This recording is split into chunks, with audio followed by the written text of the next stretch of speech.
लाहौर में एक दूध बेचने वाला नौजवान रहता था जिसके दिल में हज करने की बहुत तलब थी। जब लोग हज करके वापस आते तो वो उनसे बहुत शौक और प्यार से मुलाकात करता और उनके हाथों को चूमा करता था। एक बार उसने हज के मौसम में लोगों से पूछना शुरू कर दिया कि हज पर कैसे जाते हैं। किसी ने उसे बता दिया हज के लिए कराची से जाते हैं और उसको स्टेशन भी पहुंचा दिया। अब वो स्टेशन पर लोगों से पूछने लगा, मुझे कराची जाना है, कराची कैसे जाएं? वो कई दिनों तक लाहौर के स्टेशन पर यूं ही फिरता रहा। एक बार ट्रेन के कंडक्टर ने सोचा ये बेचारा कई दिनों से यूं ही भटक रहा है। चुनांचे ट्रेन कंडक्टर ने दूध वाले से कहा, तुम मेरे साथ ट्रेन में बैठ जाओ, मैं तुम्हें कराची ले जाता हूं। और फिर वो कराची पहुंच गया। कराची रेलवे स्टेशन पर पहुंचकर उसने लोगों से पूछना शुरू कर दिया, मुझे हज पर जाना है, कैसे जाऊं? किसी ने उसे हाजियों के कैंप पर जाने का रास्ता बता दिया तो वो हाजियों के कैंप की तरफ चला गया। वहां पर बहुत सारे हज पर जाने वाले लोग मौजूद थे, लेकिन उस बेचारे के पास न टिकट था, न पासपोर्ट था और न ही पैसे थे, मगर उसके दिल में हज करने का जज्बा था। एक दिन उसके दिल में ये ख्याल आया कि जो हाजियों का सामान जहाज पर ले जाने वाले कुली होते हैं उन्हें जहाज के अंदर जाने की इजाजत है।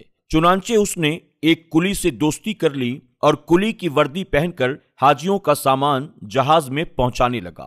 वो दूध वाला सामान रखने के बहाने जहाज पर आता जाता रहा। जब सारा सामान खत्म हो गया तो लोगों से नजरें बचाकर वो जहाज के अंदर किसी कोने में छुप गया और अपने कपड़े पहनकर कुली की वर्दी वापस भिजवा दी। लोग अपने कमरों में बिस्तर पर आराम से सोते रहे और वो बेचारा बैठकर अपना वक्त गुजारने लगा। उसने जहाज पर एक बंदे से कहा कि भाई जब जिद्दा आए तो मुझे बता देना। चुनांचे जब जिद्दा शहर की रोशनी सामने नजर आने लगी तो उस शख्स ने उसे बता दिया कि लो देखो जिद्दा आ गया। इसके बाद वो दूध वाला नौजवान जहाज के ऊपर चढ़ गया और वहां खड़े होकर समंदर के अंदर छलांग लगा दी। उसे तो तैरना भी नहीं आता था। चुनांचे वो नीचे गया तो फिर ऊपर ही ना आ सका। उस शख्स ने देखा कि ये तो नजर ही नहीं आ रहा है। वो समझ गया कि शायद बेचारा डूब गया। उसने सोचा अल्लाह को यही मंजूर होगा।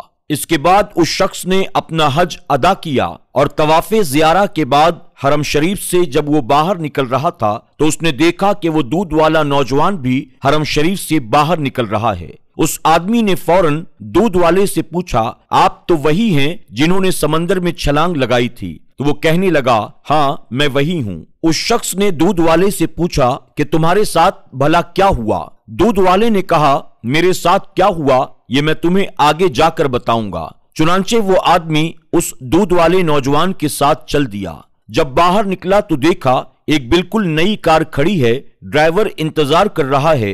दूध वाला कार के अंदर बैठ गया और साथ ही उस आदमी को भी बिठा लिया। एक मकान की तरफ वो दोनों जाते हैं। मकान के अंदर जाकर एक जगह पर उसे बिठाया और कहा, मेहमान के लिए खाने पीने की चीज लेकर आओ। चुनांचे एक खादिम कुछ फल लेकर आया। उस आदमी ने हैरान होकर पूछा, मुझे बताओ कि सारा किस्सा क्या है? तो दूध वाला कहने लगा, मैं तुम्हें किस्सा बाद में बताऊंगा, पहले मेरी कार देखो, ये मेरी ही कार है और ये मकान भी मेरा है। उस शख्स ने हैरत के साथ पूछा कि ये सब कुछ तुम्हें कैसे मिल गया? दूध वाले ने कहा, ये तो राज की बात है, लेकिन क्योंकि तुम मेरे बारे में जानते हो इसलिए मैं तुम्हें बता देता हूँ। फिर दूध वाला कहने लगा, मेरे दिल में अल्लाह का घर देखने का बहुत शौक था और उसी शौक का मुझे अल्लाह ने ये सिला अता किया है। जब मैं जिद्दा पहुंचा तो मैंने कहा, ए अल्लाह मैं अपने आप को तेरे हवाले करता हूं। ये कहकर मैंने समंदर में छलांग लगा दी। मुझे तैरना तो नहीं आता था, बस ऐसे ही हाथ पांव मारता रहा।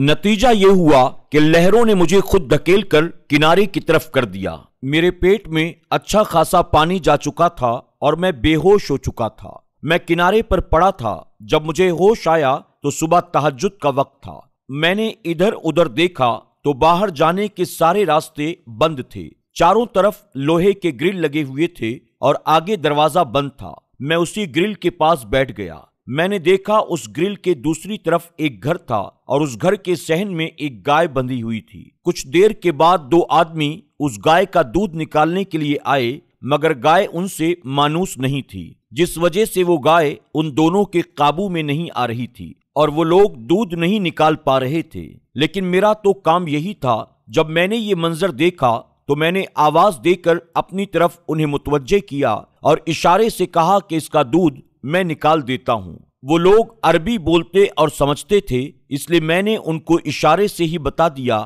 کہ اس گائے کا دودھ میں نکال سکتا ہوں۔ اللہ کی شان دیکھیے، جہاں میں بند تھا وہ ایریا سامنے کوٹھی میں رہنے والے سیٹ کے انڈر میں آتا تھا۔ اس کا ایک بیٹا تھا، ڈاکٹر نے اسے ہدایت دی تھی کہ اپنے بیٹے کو گائے کا دودھ پلایا کرو۔ اس نے اسپیشل اپنے بیٹے کے لیے ہی وہ گائے رکھی تھی۔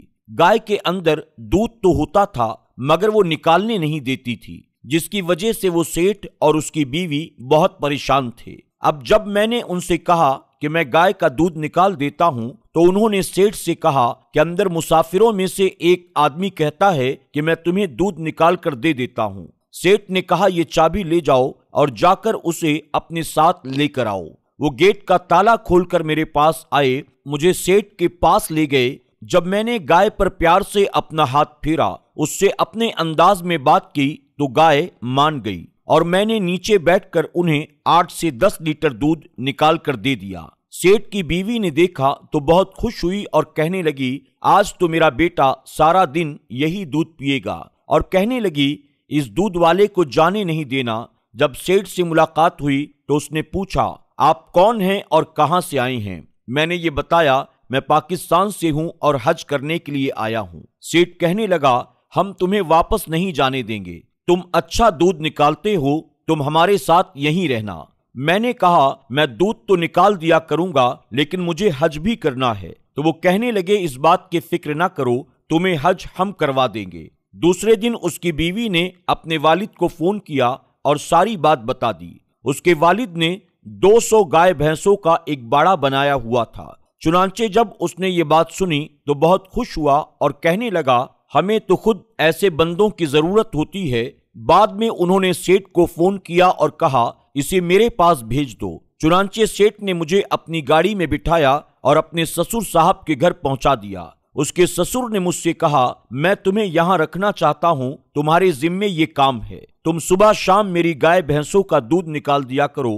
جب دودھ نکالنے کا وقت آیا تو میں نے 20 سے 25 گایوں کا دودھ منٹوں میں نکال دیا تو وہ بڑا حیران ہو گیا اور سوچنے لگا بھلا اتنا دودھ بھی نکل سکتا ہے، آج تک اس کا اتنا دودھ نہیں نکلا تھا۔ وہ مجھ سے کہنے لگا کہ تم یہیں رہو، ہم تمہیں حج بھی کروا دیں گے۔ میں نے ان سے کہا مجھے گھر واپس جانا ہے تو وہ کہنے لگے نہیں تمہیں یہیں رہنا ہے۔ میں نے کہا میرے بیوی بچے تو وہاں ہیں۔ اس نے کہا فکر نہ کرو، میں نے ایک نیا گھر بنایا ہے، وہ گھر میں تمہیں دیتا ہوں، اور یہ میری گاڑی ہے، یہ بھی تحفے میں تمہیں دیتا ہوں۔ تم ہمیں اپنے بیوی بچوں کا نام اور پتہ بتا دو، میں انتظام کر کے آنے والی اگلی جہاز سے تمہارے بیوی بچوں کو یہاں بلا لیتا ہوں، ان کے ساتھ ایک اور حج ادا کر لینا، بلکہ ہر سال حج کرتے رہنا۔ وہ نوجوان کہنے لگا اب 1 ہفتے کے بعد میرے بیوی بچے بھی میرے پاس پہنچ جائیں گے، میں نے حج بھی ادا کر لیا ہے، یہ اللہ کے گھر کو دیکھنے کی برکت ہے، اللہ تعالیٰ نے مجھے دنیا کی نعمتیں بھی عطا کر دیں، اب میں یہیں رہوں گا اور اپنے رب کے فضل و کرم سے ہر سال حج بھی ادا کروں گا۔ سبحان اللہ۔ دوستوں، اس ایمان افروز واقعے کے بارے میں آپ کی کیا رائے ہے؟ کمنٹ باکس میں جا کر ضرور کمنٹ کریں اور یہ بتائیں کہ آپ اس کے بارے میں کیا سوچتے ہیں۔ یقیناً جن کے دل میں اللہ اور اس کے رسول صلی اللہ علیہ وسلم کی محبت ہوتی ہے، اگر وہ حج ادا کرنا چاہیں، ان کے پاس مال و دولت نہ بھی ہو، اللہ تبارک و تعالیٰ غیب سے ان کے لیے انتظام فرماتا ہے اور اللہ ان کی اس مراد کو موت آنے سے پہلے ضرور پورا کرتا ہے۔ اللہ رب العزت کی بارگاہ میں دعا ہے کہ میرا کریم ہم سب کو بھی حج بیت اللہ کی سعادت اور گنبد خضرا کی زیارت نصیب فرمائے، آمین یا رب العالمین۔ آپ سے گزارش ہے کہ آج کی اس ویڈیو کو اپنے دوست احباب کے ساتھ شیئر کرنا نہ بھولیں۔ انشاءاللہ ایک نئی ویڈیو کے ساتھ بہت جلد پھر آپ کی خدمت میں حاضر ہوں گے، تب تک کے لیے ہمیں اجازت دیں۔ اللہ سب کو ڈھیروں خوشیاں عطا فرمائے۔ السلام علیکم ورحمۃ اللہ وبرکاتہ۔